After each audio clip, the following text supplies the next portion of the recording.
Identity కోసం జాగృతిని ఆమె strengthen చేస్తా ఉన్నది. ఒక ఫోర్స్ గా ఆమె సామాజిక ఉద్యమాలకు వస్తున్నది. అయితే కేసీఆర్ గారికి ఒక ఎజెండా ఫిక్స్ చేస్తున్నది ఆమె సామాజిక తెలంగాణ అనే లక్ష్యాన్ని. దాన్ని వెల్కమ్ చేద్దాము. ఇప్పుడు అప్పుడే పార్టీలో చీలిక రాదు. కేసీఆర్ గారు కూడా ఎటువంటి క్రమశిక్షణ చర్య తీసుకోరు.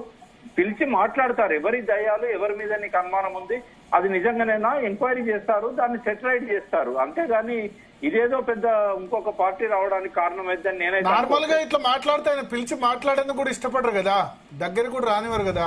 అంటే మాలాంటి వాళ్ళని ఇష్టపడరు కావచ్చు, బయట వాళ్ళని ఇష్టపడరు కావచ్చు, కానీ కవిత గారిని అట్లా దూరం పెడతారని నేను అనుకోవట్లేదు. రేపు డెఫినెట్ గా ఆమెను పిలుస్తారు, ఆమె పోతుంది, కూర్చొని మాట్లాడతారు. ఇక ఫర్దర్ గా డ్యామేజ్ కాకుండా కాపాడుకుంటారు. ఫర్దర్ గా డ్యామేజ్ కాకుండా కాపాడతారు డెఫినెట్ గా.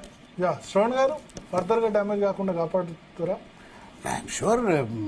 కన్నత బిడ్డ కదా, తండ్రి బిడ్డతో మాట్లాడడం ఎందుకు అనుకుంటున్నారు, మాట్లాడుతుండొచ్చు. ఇంటర్నల్ గా ఉంటే సెటిల్ కావాలని చెప్పని నేను కోరుకుంటున్నా. It's purely an internal matter, అది ఇంటర్నల్ గా సెటిల్ అవుతుంది కావాలని కోరుకుంటున్నాను. ఈ 2 రోజులుగా ఇంటర్నల్ మ్యాటర్ అయితే అంటే ఇది ఇంటర్నల్ మ్యాటర్ అంటే ఇప్పుడు మీడియా వాళ్ళు దాన్ని మొత్తం బహిర్గతం చేసేసి కోడిగుడ్డు మీద ఈకలు పీకినాక ఇంకా బహిర్గతం కాకపోతే ఏమవుతుంది?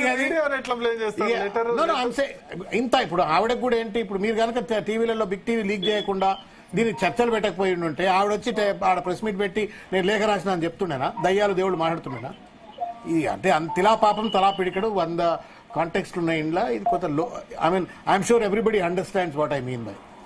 సో ఆల్ బీఆర్ఎస్ కార్యకర్తలకు ఏం చెప్తారు? నేను కార్యకర్తలు అయితే ఇది కేసీఆర్ గారికి ఎప్పుడు ఏం మాట్లాడాలో ఏం మాట్లాడకూడదో తెలిసినటువంటి ఒక మహోన్నతమైనటువంటి ఒక మేధాశక్తి ఉన్న నాయకుడు. 25 ఏళ్ల పాటు ఈ పార్టీని నడిపిన వాళ్ళు ఇంకా కూడా వచ్చే 3 ఏళ్లు బలంగా పార్టీ నడిపిస్తారు. తప్పనిసరిగా బీఆర్ఎస్ పార్టీ 2028లో ఎన్నికలు అవుతుందా, 29లో ఎన్నికలు అవుతుందా, మళ్ళీ తప్పనిసరిగా కేసీఆర్ గారు.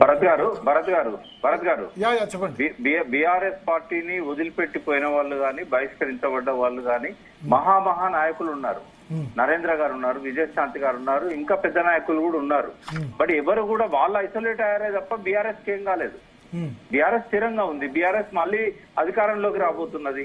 కాబట్టి పోయే వాళ్ళు ఐసోలేట్ అవుతారు. ఒకవేళ అటువంటి తప్పుడు పని ఎవరైనా చేసినా కూడా అది వాళ్ళు ఐసోలేట్ అవుతారు తప్ప పార్టీకి ఏమైనా. ఈసారి చేసింది ఇప్పుడు ఇంతకుముందు చేసిన వాళ్ళు బయట అవుట్ సైడర్స్, ఇప్పుడు ఇన్సైడర్ కదా.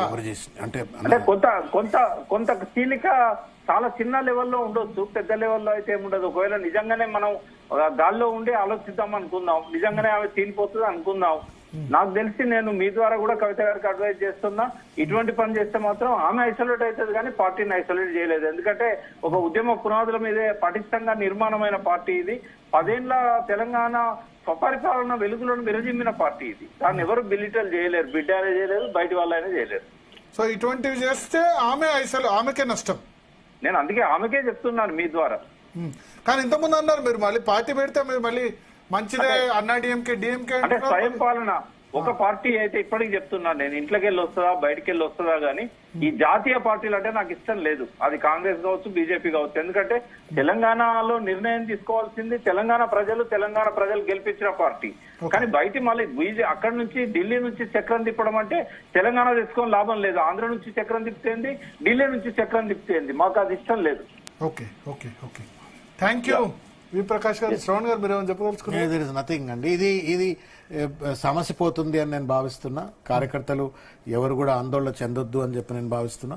అదేవిధంగా కేసీఆర్ గారు తప్పనిసరిగా ఎన్నో సమస్యలను చూసిండ్రు, ఎన్నో ఆటుపోట్లను చూసిండ్రు. ఈ చిన్న సమస్యను తప్పనిసరిగా వ్యూహాత్మకంగానే పరిష్కరిస్తారు, ముందుకెళ్ళిపోద్దని నేను అనుకుంటున్నాను. సో బీఆర్ఎస్ టీఆర్ఎస్ ఉద్యోగ పార్టీగా ఎన్నో ఆటుపోట్లు, ఎన్నో ప్రస్థానాలు, ఎన్నో ఎదురు దెబ్బలు చూసింది.